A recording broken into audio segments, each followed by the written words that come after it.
اس کا انداز حکمیہ تھا، لیکن کیا ایلف اس کے حکمانہ کہنے پر اپنی ڈریسنگ تبدیل کر سکتی تھی؟ کبھی نہیں۔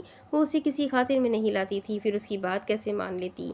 جائے جا کر بدلے، میں آپ کو دوبارہ ایسے کپڑوں میں نہ دیکھوں۔ ایلف نے اسے نظر انداز کیا تو زاران دوبارہ سے بولا، میرے خیال سے تم مجھے شروع سے ہی ایسے کپڑوں میں دیکھتے آئے ہو، تو اب کیا تکلیف ہے؟ ایک طرف کے بال وہ کل کر چکی تھی۔ اس کی تیاری دیکھ کر زاران کو شبہ ہوا تھا کہ شاید وہ آج پھر سے بغیر اسے بتائے کہیں جا رہی ہے۔ پہلے میں آپ کے لیے غیر محرم تھا، لیکن اب میں آپ کا محرم ہوں۔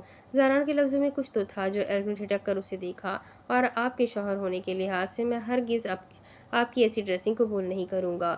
وہ اس سے علیحدگی کے منصوبے بنا رہی تھی، اور تھوڑے فاصلے پر کھڑا وہ شخص کیسے اسے حاصل کر کے اترا رہا تھا۔ وہ اس پر حق جما رہا تھا، اس پر رعب جھاڑ رہا تھا۔ کیا وہ یہ بھول گیا تھا کہ وہ اس کا باڈی گارڈ ہے؟ اسے تھوڑا سا تو اپنی لمٹ میں رہنا چاہیے۔ جو کھلے عام اس پر روک ٹوک شروع کر دی۔ اگر میری ڈریسنگ سے اتنا ہی مسئلہ تھا تو مجھے قبول کیوں کیا؟ وہ غصے میں آ چکی تھی، ہاتھ میں پکڑی کرلنگ مشین ٹھا کر کے ڈریسنگ پر پھینکی۔ اس سوال کا جواب مجھ سے بہتر آپ جانتی ہیں۔ جائے کپڑے بدلے، ورنہ میں زبردستی بھی کر سکتا ہوں۔ بولا تو وہ تحمل سے تھا، مگر اس کا انداز ایسا نہ تھا۔ صاف ظاہر ہو رہا تھا کہ زہران اس پر رعب جھاڑ رہا ہے، اور یہ کس وجہ سے تھا؟ صرف نکاح کی وجہ سے، ورنہ پہلے تو اس نے کبھی ایلف سے یوں بات نہ کی تھی۔ اپنی حد میں رہو تم زاران خان، مت بھولو کہ تم صرف میرے نوکر ہو، اور یہ حق کس پر جتا رہے ہو۔ مانتی ہوں تم نے اس رات مجھے بچایا، اور مجبوری میں مجھے تم سے نکاح بھی کرنا پڑا، لیکن اس کا ہرگز یہ مطلب نہیں ہے کہ میں نے تمہیں اپنے شوہر کے روپ میں قبول کر لیا۔ جس طرح یہ نکاح ہوا تھا اسی طرح خلا بھی ہو جائے گی۔ تم میرے ملازم تھے، ہو اور رہو گے، اس لیے تمہارے لیے بہتر ہے کہ میرے سر پر چڑھ کر چڑھائی مت کرو، اور اب شوہر کی رٹ نہ لگانا، ورنہ میں ابھی تمہیں کورٹ لے جاؤں گی اور ہماری خلا ہو جائے گی۔ وہ طیش کے عالم میں بولی اور بولتی ہی چلی گئی، مگر زاران اس کی کسی بات کا نوٹس لیے بغیر اس کے قریب آیا اور ہاتھ میں پکڑے 2 کاغذ اس کے سامنے لہرائے۔ پیکنگ کر لے جلدی سے، آج شام کی فلائٹ ہے ہماری۔ میری بابا سے بات ہوئی تھی، انہوں نے کہا ہے کہ میں آپ کو لے کر اب رشیا واپس آ جاؤں۔ وہ تعصب سے کہہ رہا تھا، ایلف اتنا بولی تھی، مگر اس پر تو کوئی اثر ہی نہ ہوا۔ پھر اگلے ہی لمحے ایلف نے غصے سے ٹکٹس کھینچی اور کھینچتے ہی انہیں 2 حصوں میں تقسیم کر دیا۔ تمہیں کس نے کہا کہ ٹکٹس بک کرواؤ؟ کیا میں نے کہا کہ میں واپس جا رہی ہوں؟ ٹکٹ کے ٹکڑے ٹکڑے کرتے ایلف نے ہوا میں اڑا دیے۔ بابا کا حکم تھا، اور آپ جانتی ہیں میں انہیں انکار نہیں کرتا۔ بڑے آئے تم بابا کے فرما بردار۔ میں بابا سے بات کروں گی، اور جب تک میں نہیں چاہتی تم دوبارہ ٹکٹس نہیں کروا سکتے، ورنہ ہر بار اسی طرح پھاڑ دوں گی۔ اور اب جاؤ یہاں سے، میری اجازت کے بغیر تم میرے کمرے میں مت آیا کرو، ورنہ میں مینیجر کو بول کر تم سے سوائپ کارڈ چھین لوں گی۔ زاران نے ایک برہم نگاہ اس پر ڈالی، پھر وہ خاموشی سے مڑ گیا۔ ابھی 2 قدم ہی اس نے اٹھائے تھے کہ ایلف نے اسے مخاطب کر لیا۔ رکو، تم نے بابا کو ہمارے نکاح کے بارے میں تو نہیں بتایا؟ ایلف نے پیچھے سے آواز لگائی تو دفعتاً زاران مڑا۔ نہیں، ابھی تو نہیں بتایا۔ بتانا بھی مت۔ کیوں؟ کیونکہ یہ بات ملیشیا کی حدود تک ہی رہنی چاہیے۔ رشیا نہ پہنچے تو ہی بہتر ہے۔ ہمارا نکاح ملیشیا ہوا ہے، اور ملیشیا میں ہی خلا ہوگی۔ جب معاملہ ہی ختم ہو جائے گا تو بات کا بتنگڑ بنانے کا مقصد؟ ایلف نے لاپرواہی سے شانے اچکائے۔ خلا نہیں ہوگی، نکاح ہے، کوئی مذاق نہیں جو آپ ہی رشیا میں توڑ دیں گی، آپ ہی رشتہ توڑ دیں گی۔ ان کا نکاح کی ڈور بند گئی ہے تو یہ بندی ہی رہے گی، نہ تو ٹوٹے گی اور نہ ہی توڑنے کی کوشش کی جائے گی۔ اور ایک آخری بات، کپڑے بدل لے، کیونکہ اب میری مرضی کے بغیر آپ اس کمرے سے باہر نہیں جا سکے گی۔ زاران مڑا اور کمرے سے باہر نکل گیا۔ ایلف تو حق تک رہ گئی، جبکہ زاران نے اب اس کا دروازہ باہر سے لاک کر دیا۔ جس کی آواز سنتے ایلف بھاگتی ہوئی دروازے تک آئی۔ دروازہ کھولو زاران، یہ کیا حرکت ہے؟ میں نے کہا دروازہ کھولو۔ تم مجھے قید نہیں کر سکتے، میں تمہاری میراث نہیں ہوں، نہ ہی میں تمہاری جاگیر ہوں۔ تم مجھ پر اپنی مرضی مسلط نہیں کر سکتے، سن لیا تم نے؟ اور کیا بات کرتے ہو؟ تم خلا نہیں دو گے تو سن لو، پھر خلا تو تمہارے فرشتے بھی دیں گے، میں دیکھ لوں گی تمہیں، میں عدالت جاؤں گی، سن لیا تم نے؟ وہ چیخی اور لگاتار دروازے پر اپنے ملائم ہاتھ زور زور سے مارنے لگی۔ پلیز اپنے نازک ہاتھ زخمی مت کریں، میں دروازہ نہیں کھولوں گا۔ وہ اتنا بدتمیز تو نہ تھا، وہ ایلف کی عزت کرتا تھا، پھر بدتمیزی کیوں کرنے لگا تھا؟ کہیں اسے خوف تو نہیں تھا کہ وہ شخص کہیں اس کی محبوبہ کو نقصان نہ پہنچا دے، تبھی وہ اسے باہر نہیں جانے دے رہا تھا۔ یوں ہی راستوں کو ٹٹولتے ہوئے وہ ماسکو کے دریا کے قریب آ گئے، جہاں سے گزرنے کے لیے ایک پل بنایا گیا تھا۔ ہرمان کی مرسڈیز دور سے ہی آ رہی تھی۔